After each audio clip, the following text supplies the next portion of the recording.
Ahoy! I'm Captain Lawrence Yufa.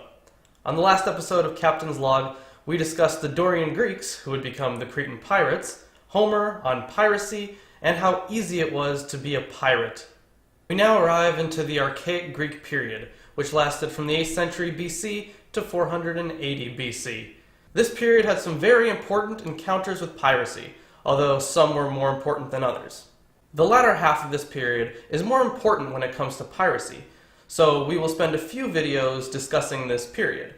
But for this video, we'll stick with the early age of Archaic Greek piracy. Around 720 BC, we have the coming of another pirate haven. It was founded by pirates from the existing city of Time. Later on, they were joined by people from Chalkis and other parts of Euboea. They named the city Zancle, but it would later be called Messana, and it is modern-day Messina. It is located right on the coast of Sicily, closest to Italy.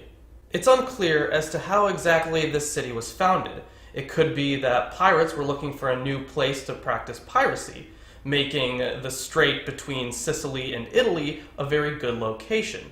But on the other hand, it could have been just regular people moving in and then practicing piracy later. Zancle had some very helpful neighbors. The people of the city had made allies with the people at Mylae, Naxos, Leontonoi, Catane, and Rhegion.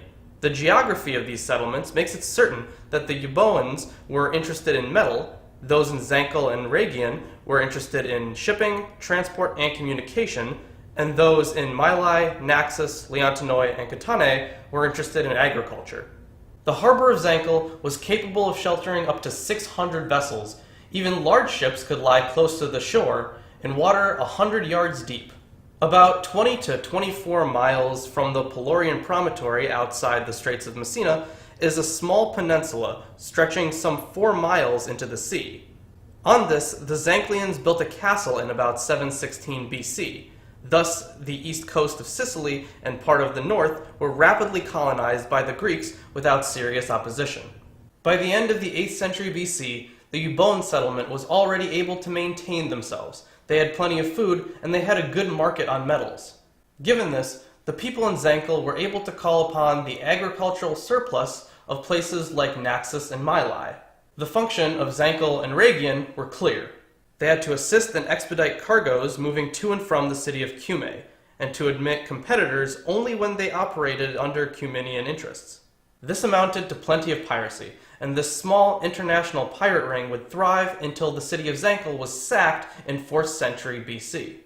Aside from the piracy practiced by these groups, in the mid-7th century, Greek pirates from Ionia decided to plunder the ports of Egypt during the reign of Psammetichus. These pirates actually stayed in Egypt and became mercenaries.